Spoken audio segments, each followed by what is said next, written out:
No soy tu chofer.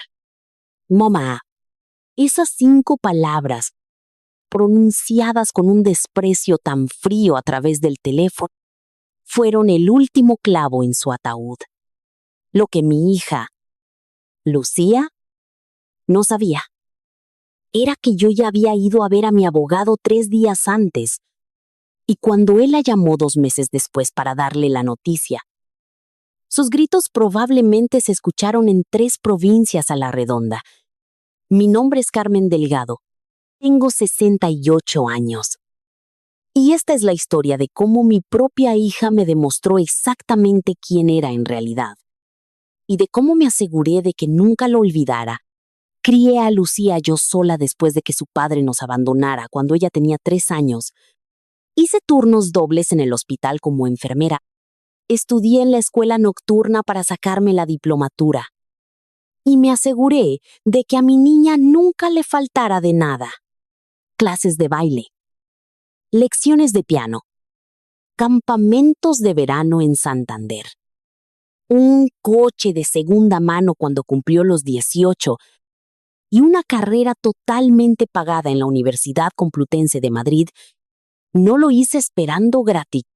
Lo hice porque eso es lo que hacen las madres. Nos sacrificamos, damos, amamos incondicionalmente. INEP. Al menos, eso era lo que yo pensaba que significaba el amor. Lucía se graduó en Administración y Dirección de Empresas y se casó enseguida con Mateo, un promotor inmobiliario que conoció en su último año de carrera. Al principio, Mateo me caía bien. Era encantador, ambicioso y parecía importarle genuinamente mi hija. Tuvieron una boda preciosa que yo ayudé a pagar. Compraron un chalet en una urbanización exclusiva de Pozuelo, a 40 minutos de mi casa, y se instalaron en su vida de postal. Fue entonces cuando las cosas empezaron a cambiar. Al principio, eran detalles pequeños. Lucía cancelaba nuestras comidas de los domingos en el último minuto. Mateo tiene un compromiso de trabajo. Decía, oh, estamos súper liados con las reformas de la casa. Luego, las llamadas de teléfono se volvieron menos frecuentes. Nuestras conversaciones eran más cortas, más tensas. Me decía a mí misma que era normal. Estaba construyendo su propia vida, su propia familia. No quería ser una de esas madres agobiantes que no saben soltar, pero entonces empezaron las peticiones. Mamá, ¿nos puedes prestar 20? 0,0 euros. La inversión de Mateo necesita un poco más de capital. Mamá, estamos reformando la cocina. ¿Podrías echarnos una mano, quizás 30? Ling, ling, ling. Mamá, Mateo quiere comprar un piso para alquilar, pero nos falta un poco. ¿Con 45? 0,0 estaríamos salvados. Cada una de las veces dije que sí. Metí mano a mis ahorros para la jubilación, el colchón que había construido tras 40 años de trabajo duro y planificación cuidadosa, porque eso es lo que hacen las madres. ¿Verdad? Ayudamos a nuestros hijos a triunfar. Nunca les pedí que me devolvieran el dinero. Lucía me aseguraba que eran inversiones para nuestro futuro y que siempre cuidarían de mí. Mateo asentía muy serio. Me estrechaba la mano y me prometía que, cuando llegara su gran momento, recordarían todo lo que había hecho por ellos. A lo largo de 5 años, les di casi 200, 0,0 euros. Mi fondo de jubilación pasó de ser cómodo a ser preocupante, pero me decía a mí misma que valía la pena. Lucía era feliz y tenía éxito. Se había comprado un Mercedes. Habían reformado la casa entera. Se iban de viaje por toda Europa y al Caribe. Ver a mi hija prosperar, aunque fuera con mi dinero, me daba un propósito. Y entonces, llegó el diagnóstico. Empezó con un cansancio que no desaparecía. Luego, mareos. Me temblaban las manos sin motivo. Al principio se lo achaqué a la edad, a trabajar demasiado. Pero cuando casi me desmayo durante un turno en el hospital donde llevaba trabajando 32 años, mi supervisora insistió en que viera a un médico. Las pruebas tardaron 3 semanas. 3 semanas de ansiedad. De noches en vela, intentando mantenerme positiva mientras mi cuerpo me traicionaba de formas pequeñas y aterradoras. El doctor Navarro me llamó a su consulta un martes por la tarde en marzo.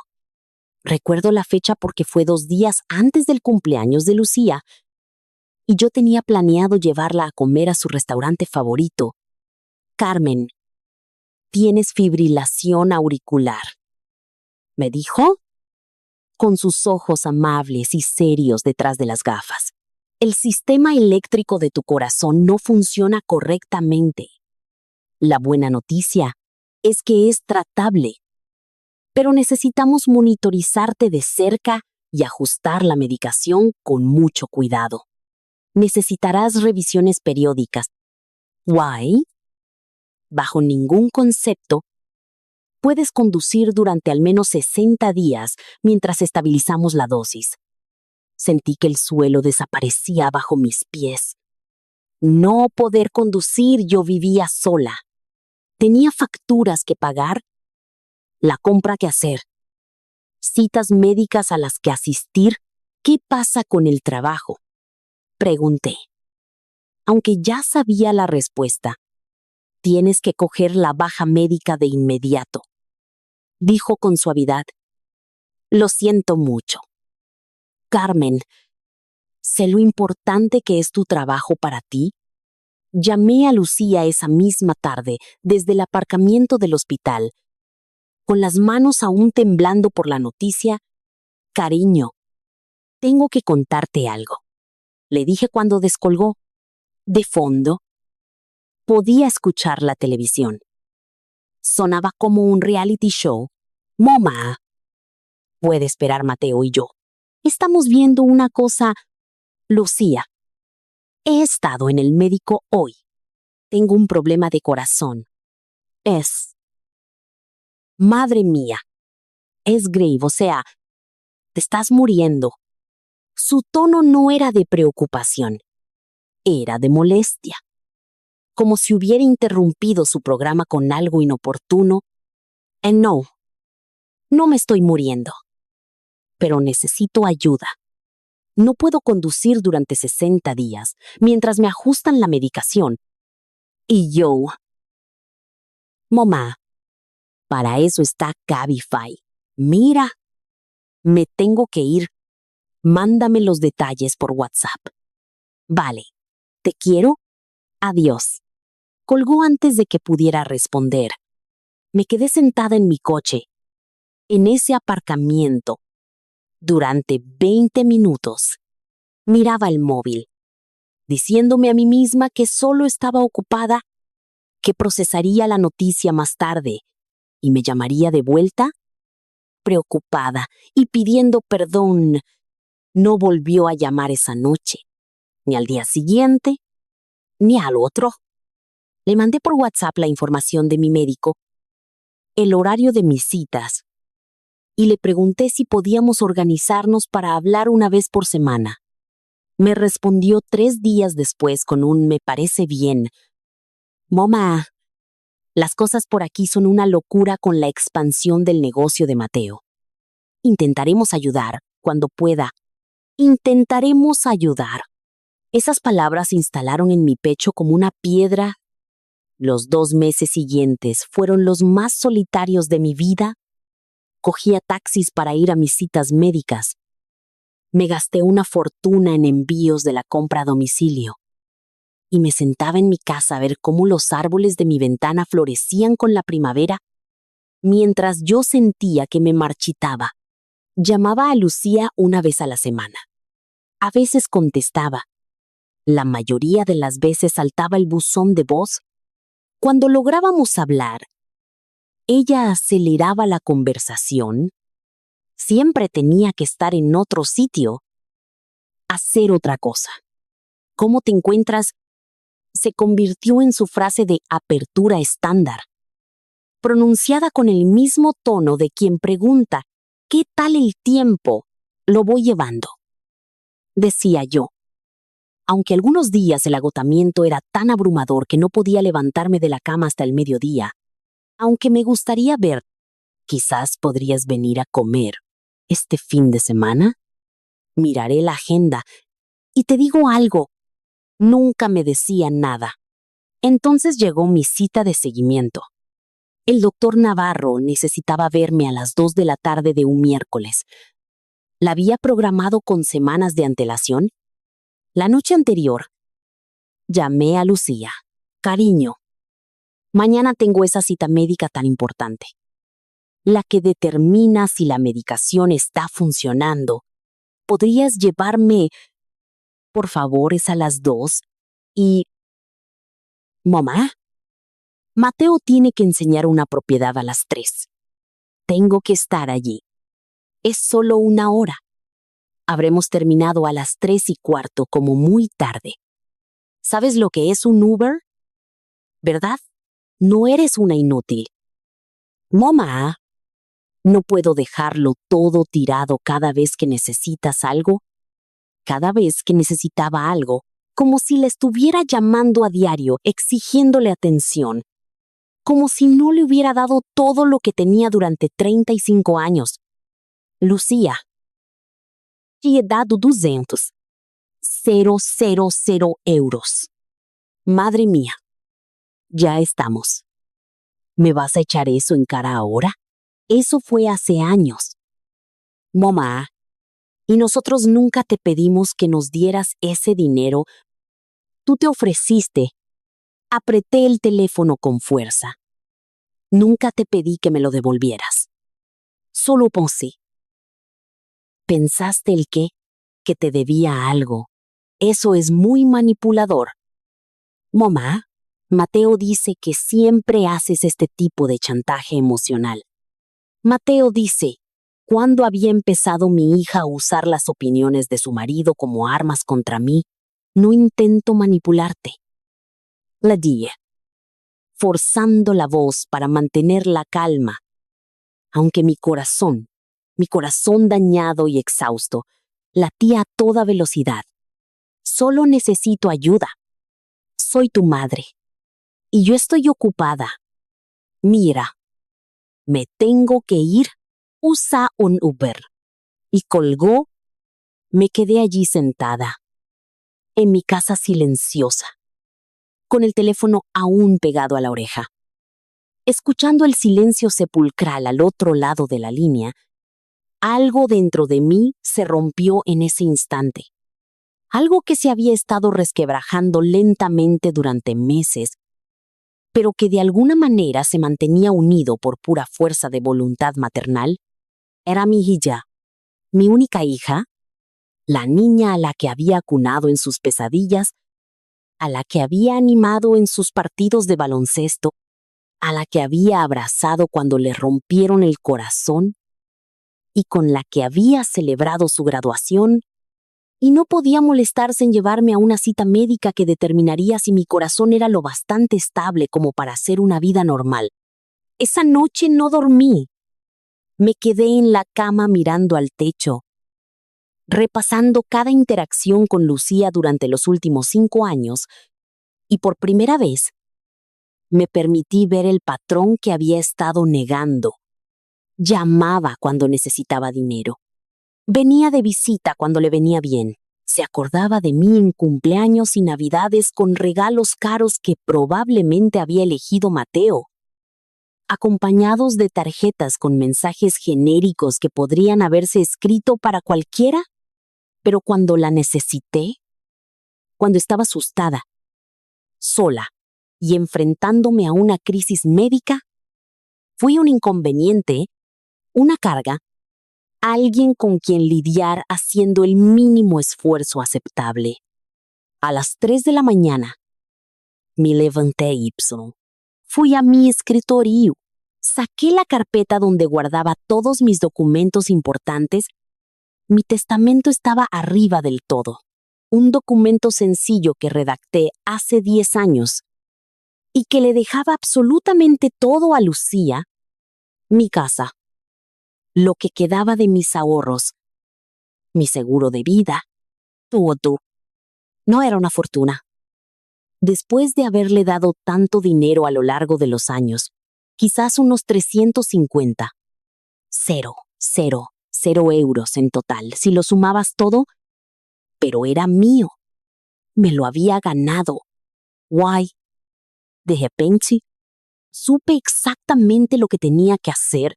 A la mañana siguiente, llamé a Roberto Morales, mi abogado, el que había llevado mis asuntos durante años. Le expliqué la situación. Escuchó sin interrumpirme.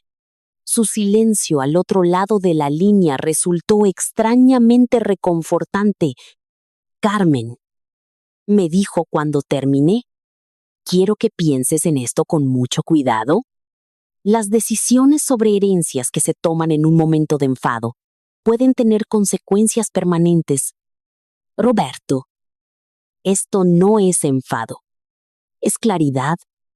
Quiero cambiar mi testamento hoy mismo. ¿Estás segura? Miré a mi alrededor. En mi casa vacía. Pensé en el taxi que tendría que pedir para mi cita de esa tarde. Recordé la voz de Lucía diciendo, no soy tu chofer.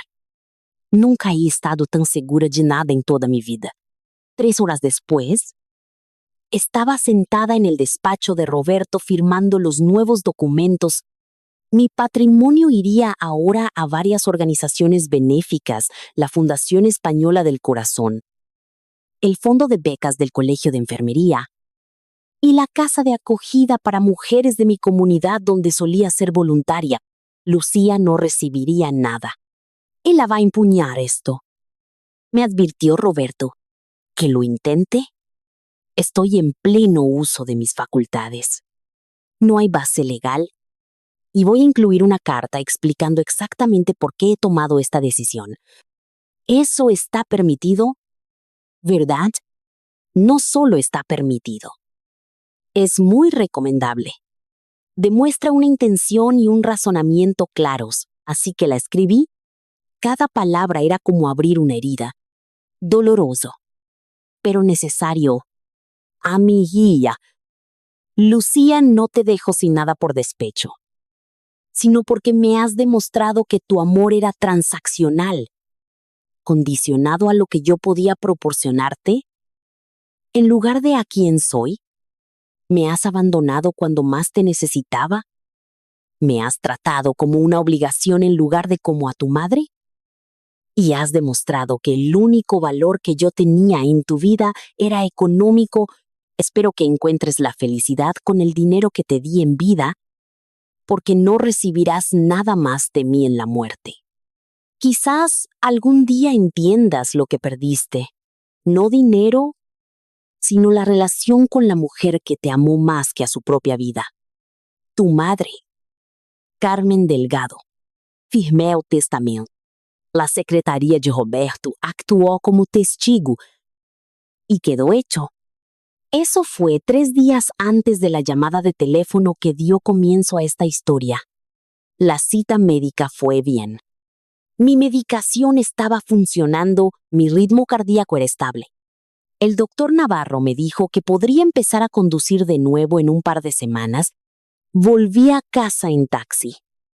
Sintiéndome extrañamente más ligera a pesar de todo, no pensé en decirle a Lucía lo del cambio de testamento. No le veía el sentido. Quizás nunca tuviera que saberlo. Quizás algún día repararíamos nuestra relación y yo lo volvería a cambiar. Pero en el fondo, sabía que eso era muy improbable. 3 días después, mi teléfono sonó mientras preparaba la comida. El nombre de Lucía parpadeó en la pantalla.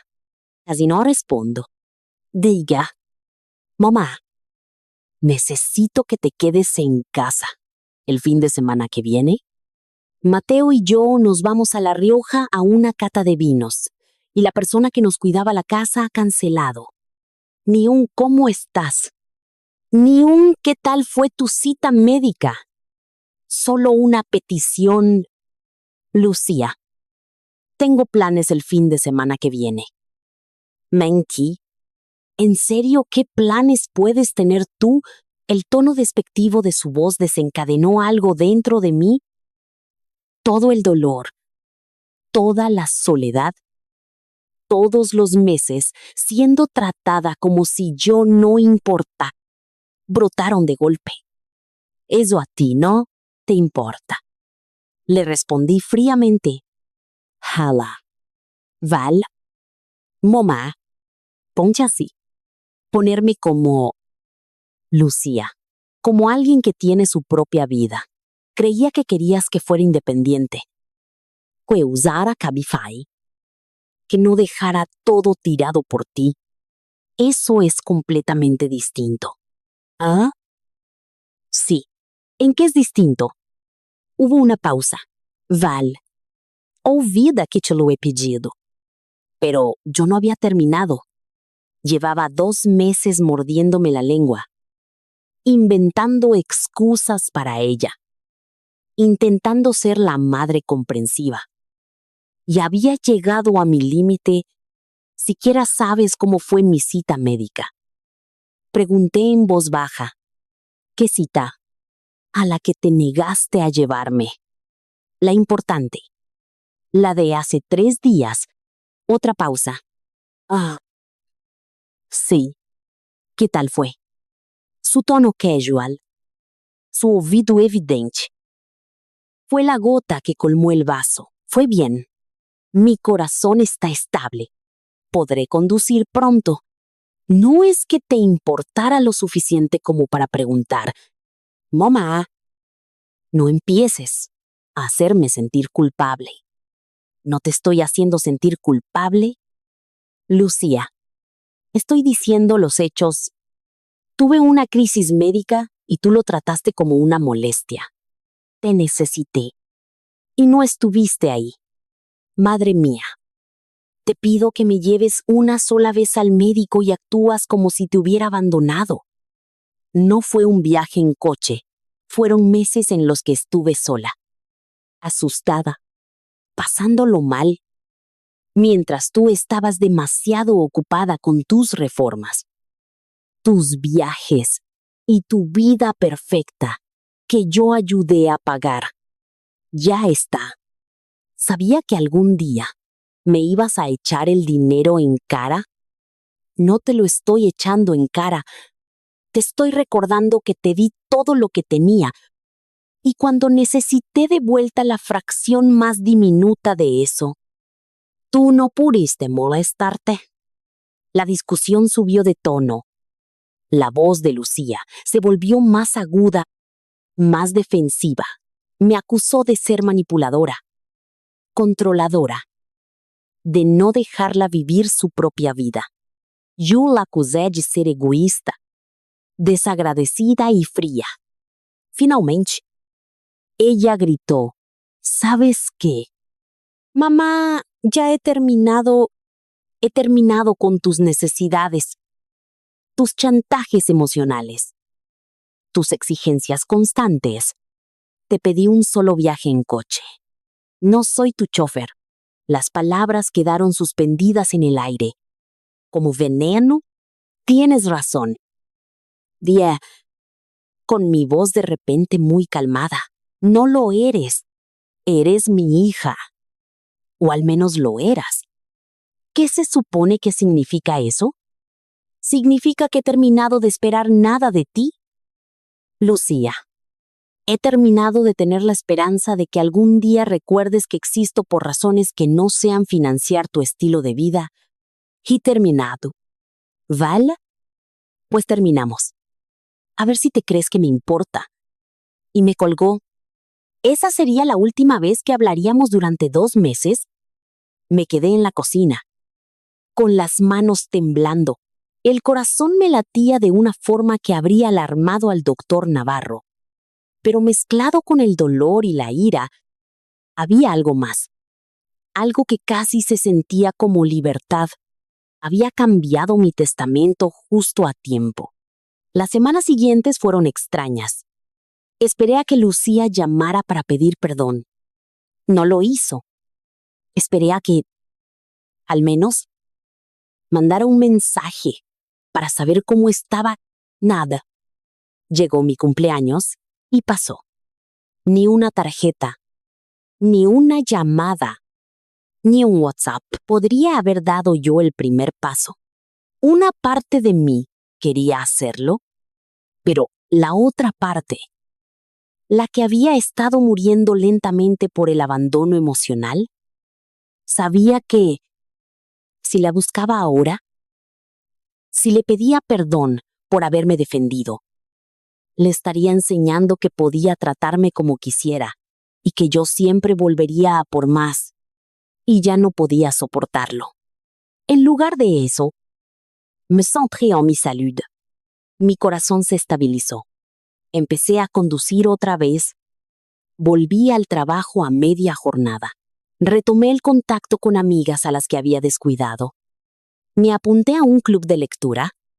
Empecé a trabajar de voluntaria en la tienda de regalos del hospital. Mi vida se volvió más pequeña en algunos aspectos, pero más rica en otros. Pasaron 2 meses. Luego 3. No supe absolutamente nada de Lucía.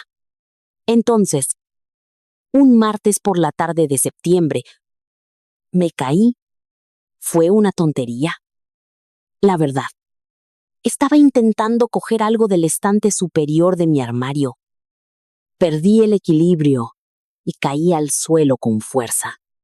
Sentí que algo cedía en mi cadera y escuché un crujido que supe que no presagiaba nada bueno. El dolor era insoportable. A duras penas conseguí sacar el móvil del bolsillo y llamar al 112. Los paramédicos llegaron y me llevaron al Hospital de La Paz. Las radiografías confirmaron lo que ya sabía: fractura de cadera. Necesitaría cirugía. Y luego, semanas de fisioterapia. Tumbada en esa cama de hospital, esperando a que me prepararan para el quirófano, hice algo que juré que no haría. Llamé a Lucía. ¿Saltó el buzón de voz? Por supuesto que sí. Lucía, soy mamá. Estoy en La Paz. Me he caído y me he roto la cadera. Entro a quirófano en 1 hora. Yo. Mi voz se quebró. Solo quería que lo supieras. Por si acaso. Bueno, solo por si acaso. Colgué y cerré los ojos, intentando no llorar. La enfermera entró. Me dio unas palmaditas en la mano y me dijo que todo iría bien. La operación salió bien. Me desperté aturdida y dolorida, pero viva. Mi móvil estaba en la mesa junto a la cama. Ni llamadas perdidas, ni mensajes. Lucía ni siquiera se había molestado en comprobar si yo estaba bien. Fue entonces cuando algo en mi interior pasó de ser dolor a convertirse en algo completamente distinto, algo frío y resuelto. Le había dado una última oportunidad para demostrarme que le importaba, aunque fuera un poco, y ni siquiera pudo hacer eso. Muy bien. Pasé 5 días en el hospital. Y luego, 2 semanas, en un centro de rehabilitación. Ni una sola vez llamó Lucía, ni me mandó un mensaje, ni vino a visitarme, ni una sola vez. Mis compañeros de trabajo vinieron a ver.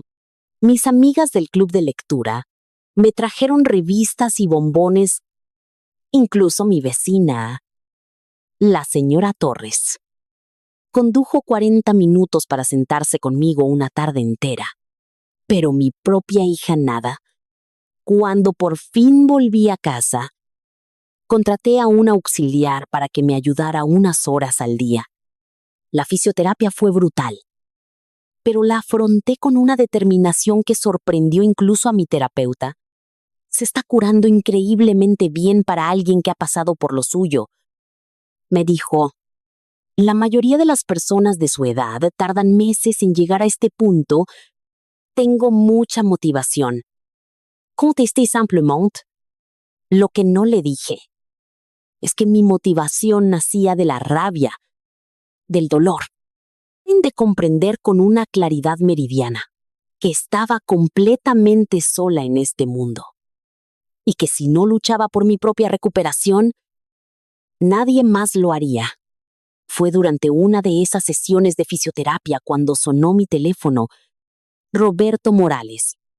Carmen. Espero no pillarte en mal momento. Acabando la fisio. ¿Qué pasa? Roberto. Quería avisarte de que me jubilo a finales de año. Voy a transferir a todos mis clientes a mi socia, Laura Vidal. Es excelente. Y ya la he puesto al día con todos tus documentos. Ah, bueno. Pues enhorabuena por tu jubilación. Gracias. Queda una cosa más, tu testamento. ¿Laura lo tendrá? Por supuesto.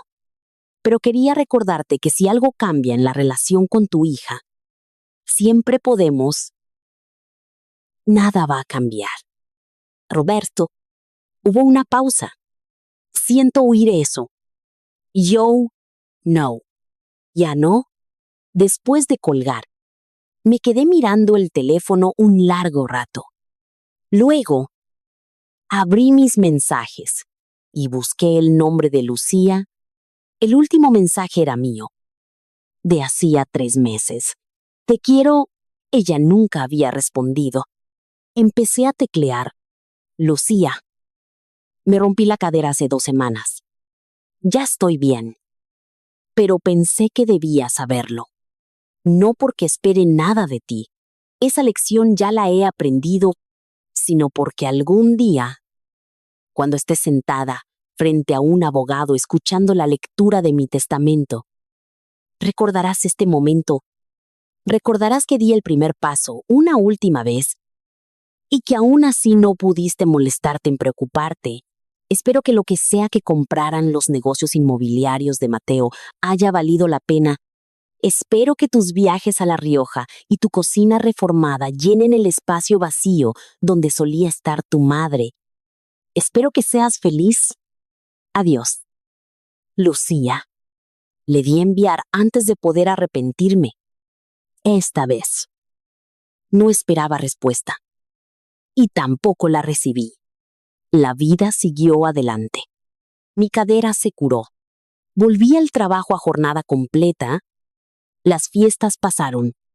El puente de Todos los Santos y la Navidad sin Lucía fueron más silenciosas, más solitarias en algunos sentidos. Pero también fueron muy pacíficas. Pasé algunos días con la señora Torres y su familia. La Navidad con mis compañeros de trabajo en una cena de traje. Y Nochevieja viendo películas yo sola y con chocolate caliente y el buen turrón y los polvorones que antes solo guardaba para ocasiones especiales. Estaba bien. Más que bien. De hecho, estaba aprendiendo lo que se sentía al no tener que preocuparme constantemente por alguien que no se preocupaba en absoluto por mí. En febrero, recibí una carta de Laura Vidal. El reemplazo de Roberto quería programar una revisión anual de los documentos de mi herencia. Pedí cita para la semana siguiente. Laura era perspicaz, profesional, y claramente se había leído todo mi expediente. Su testamento es muy claro, me dijo. Y las notas de Roberto indican que esta fue una decisión muy meditada, no tomada por las prisas ni por el enfado. Así es, solo quiero asegurarme. Ningún cambio necesario. Lo pensé de verdad. Había alguna parte de mí que tuviera la esperanza de que Lucía recapacitara, de que apareciera un día pidiendo perdón y siendo otra persona. Quizás al principio, pero ya no. Ningún cambio, dije con firmeza. Muy bien. Entonces, todo está en orden. Lo guardaré en el archivo. Y su albacea designado sabe dónde encontrarme cuando llegue el momento. Cuando llegue el momento. ¿Qué forma tan delicada de decir cuando te mueras? Gracias. Laura, mientras conducía a casa esa tarde, sentí una extraña sensación de que el círculo se había cerrado. Mis asuntos estaban en orden, mi vida volvía a ser mía. Lo que tuviera que pasar a continuación, pasaría y lo afrontaría bajo mis propios términos. Lo que no sabía era que ese a continuación llegaría mucho antes de lo que esperaba. En marzo, casi exactamente un año después de mi primer diagnóstico, empecé a encontrarme mal otra vez. Mareos. Fatiga. El doctor Navarro me hizo más pruebas. Tu corazón está fallando otra vez, me dijo. Con la preocupación evidente en su voz, quiero ingresarte para tenerte en observación, ponerte una nueva medicación. Es grave, es manejable, pero tenemos que ser agresivos con esto. No estás en peligro inmediato. Carmen, pero tu corazón está sometido a mucho estrés. Pasé 3 días en el hospital, ajustaron mi medicación. Me monitorizaron constantemente y finalmente me dieron el alta con instrucciones estrictas de guardar reposo y de volver a revisión en 2 semanas. Volví a casa exhausta, pero estable. Y entonces, a la tarde siguiente, sonó el timbre de mi puerta. No esperaba a nadie. Miré por la mirilla y mi problemático y cansado corazón casi se detiene. Lucía estaba en mi porche.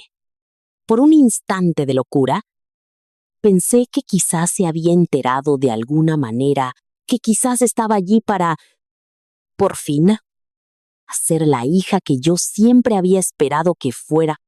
Entonces abrí la puerta y le vi la cara. No estaba preocupada. No venía a pedir perdón. Estaba enfadada. ¿De qué va? Mamá. Hola. Lucía. ¿Cómo estás? No. Me he enterado de que has estado en el hospital. Solo había rabia en su voz. Vaya. ¿Cuánto tiempo? Lucía. Déjate de tonterías. Mateo se cruzó con la señora Torres en el Mercadona. Ella le dijo que habías estado ingresada. ¿Pensabas decírmelo alguna vez? Me quedé mirando a mi hija, a esta extraña en mi porche, y no sentí absolutamente nada, ni dolor, ni rabia. Solo la nada absoluta. ¿Por qué iba a decírtelo? Dejaste muy claro que mis problemas de salud son inconveniencias para las que no tienes tiempo. Eso no es justo. ¿No lo es? Te dije que me había roto la cadera.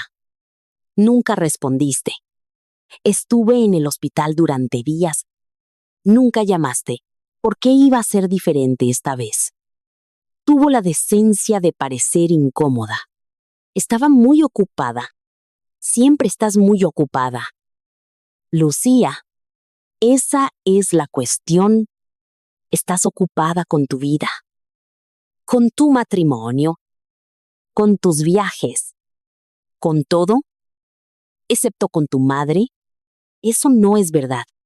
Yo pienso en ti, y fue justo ahí, después de meses de silencio y de ser tratada como si no importara, cuando todo cambió. ¿Piensas en mí? Di en voz baja. ¿Cuándo? Cuando estás sentada en la casa que yo te ayudé a comprar. Cuando conduces el coche que se pagó con mi dinero. Cuando te vas de vacaciones con mi fondo de jubilación. Madre mía. Todavía sigues dándole vueltas a lo del dinero. No le doy vueltas a lo del dinero. Lucía, me da igual el dinero. Me importa que lo cogiste todo y no me diste nada a cambio, ni tu tiempo, ni tu preocupación, ni tu amor. Nada. Eso no es verdad. Yo te quiero. Ah, sí, porque desde donde yo lo veo, tú quieres lo que yo puedo darte. Me querías cuando era útil. Cuando te necesité, me convertí en una carga. Las lágrimas empezaron a rodar por sus mejillas. Mamá, por favor, sé que lo hice mal. Sé que no estuve ahí cuando me necesitabas. Pero estoy aquí ahora. No podemos simplemente ¿qué? Hacer como que no pasó nada, volver a cómo eran las cosas antes. Sí, te echo de menos. Mamá, Mateo y yo hemos estado hablando y me ha hecho darme cuenta de que no te supe valorar. Quiero arreglar esto. Mateo se lo hizo ver. No su propio corazón, no su propia conciencia. Su marido tuvo que decirle que había sido una pésima hija. Agradezco que hayas venido. Le dije, manteniendo mi tono cuidadosamente neutral. De verdad que sí. Pero creo que ya es demasiado tarde. Lucía, no digas eso. Nunca es demasiado tarde. Eres mi madre. Y tú eres mi hija. Lo que hace que lo que hiciste, lo que no hiciste, duela aún más. Intentó cogerme la mano. Yo me aparté. Mamá, por favor, dame otra oportunidad. Seré mejor hija. Vendré a visitarte más. Te llamaré más. Yo. Harás todo eso hasta la próxima vez que tu vida se vuelva ajetreada. O que Mateo te necesite. O que surja algo más importante. Y yo volveré al punto de partida.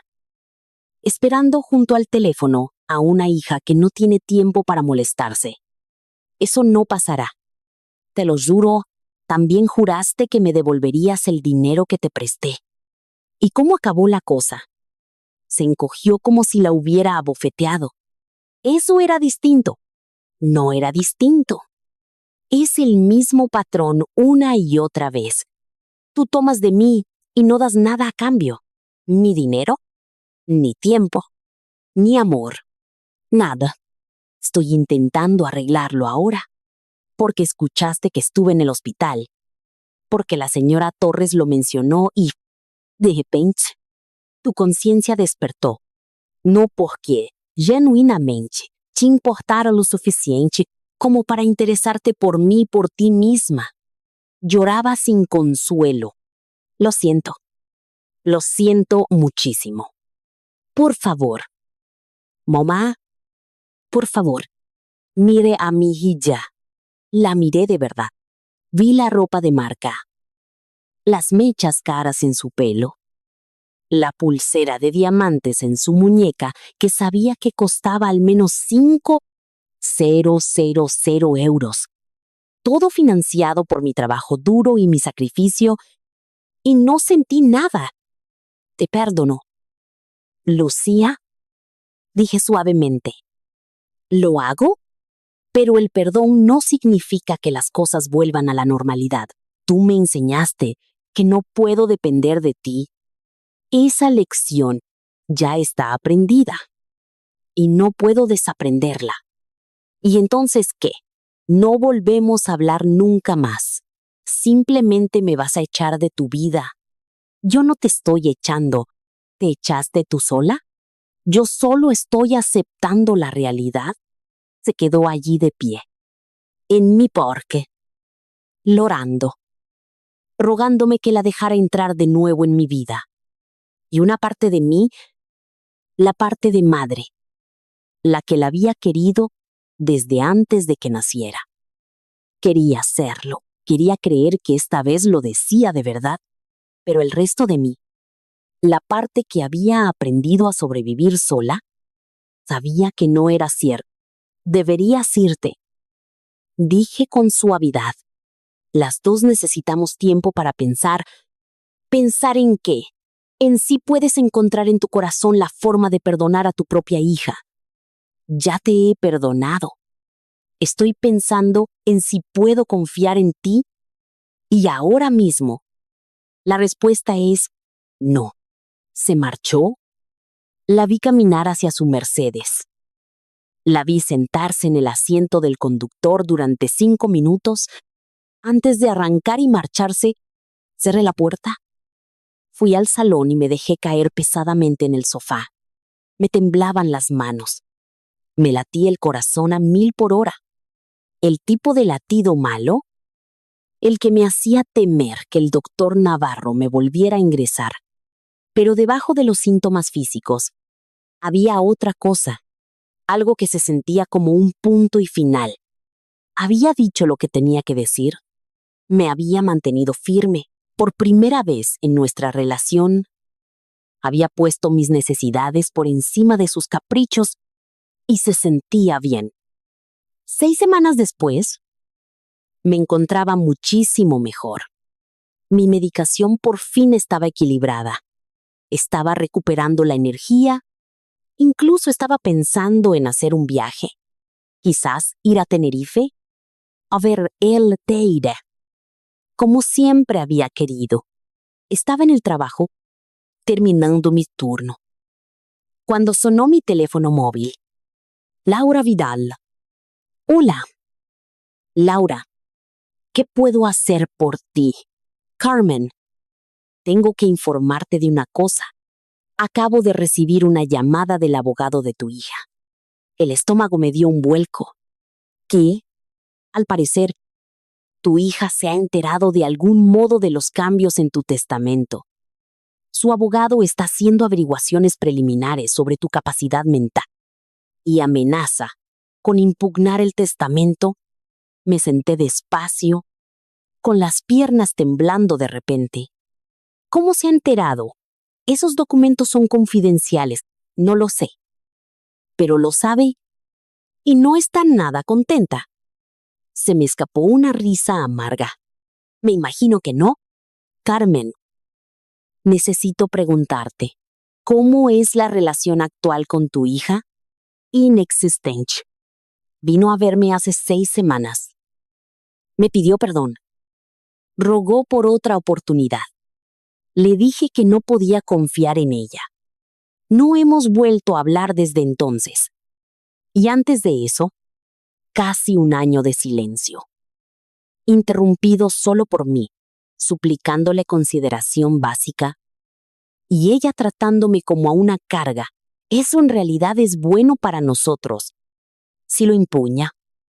Tenemos un patrón claro de distanciamiento que justifica tu decisión. ¿Tienes alguna prueba documental? ¿Mensajes de WhatsApp? ¿Correos?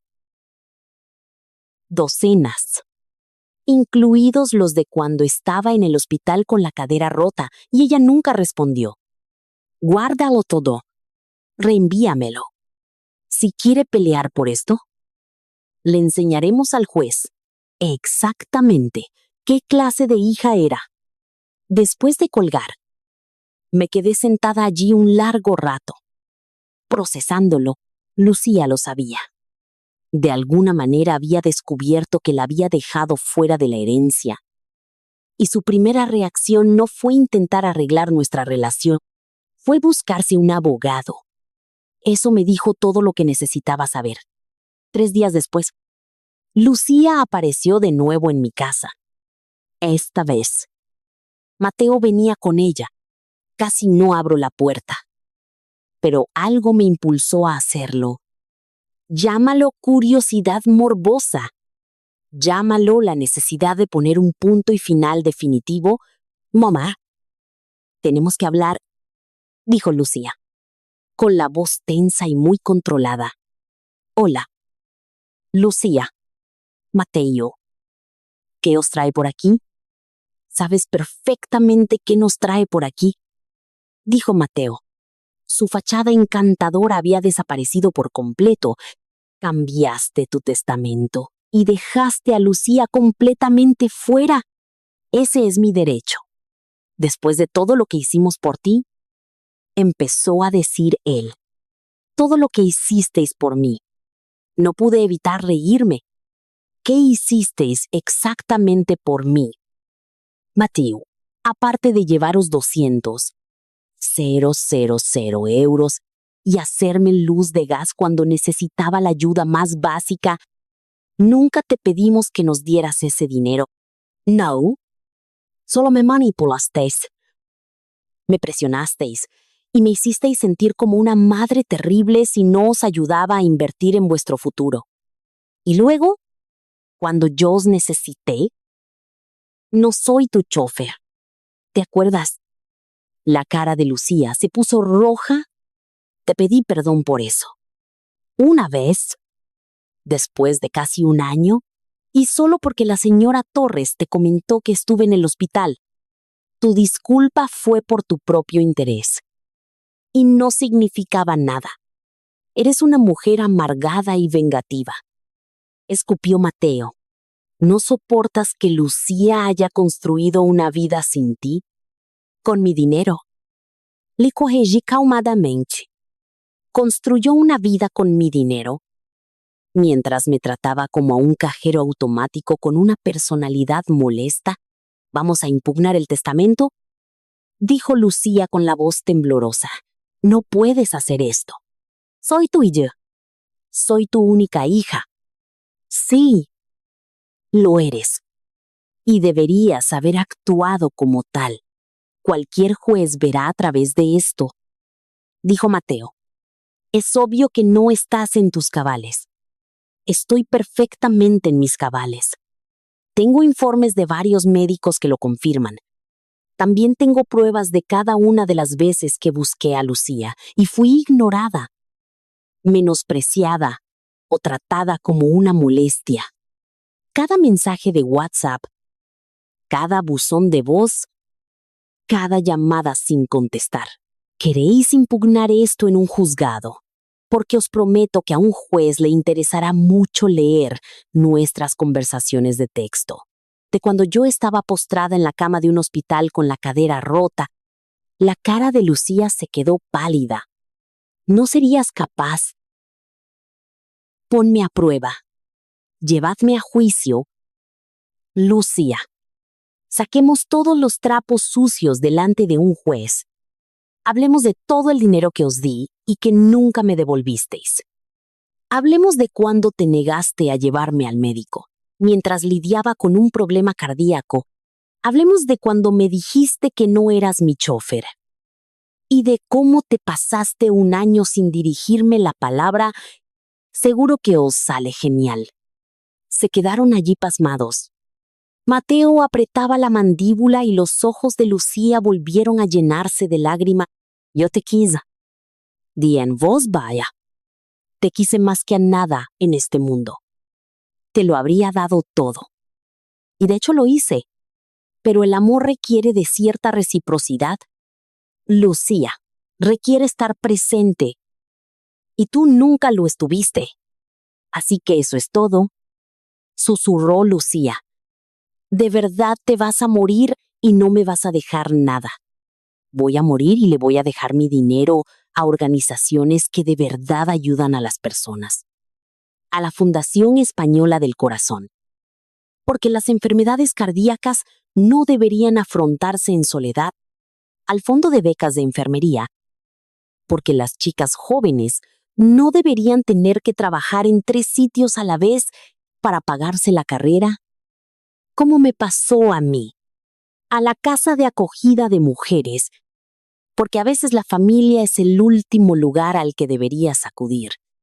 Me estás castigando. Me estoy liberando de esperar a que te importe. Hay una diferencia.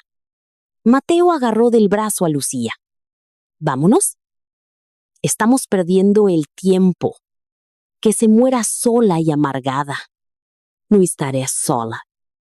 Lidia, tengo amigas, compañeros de trabajo y vecinas que me han demostrado más amor en el último año que vosotros en 5, y no estoy amargada. Por fin estoy en paz. Se marcharon. Lucía miró hacia atrás una sola vez. Su cara era una máscara de dolor, de rabia y de algo más. Algo que podría haber sido arrepentimiento, pero que llegaba demasiado tarde. Cerré la puerta por última vez. Eso fue hace 4 meses.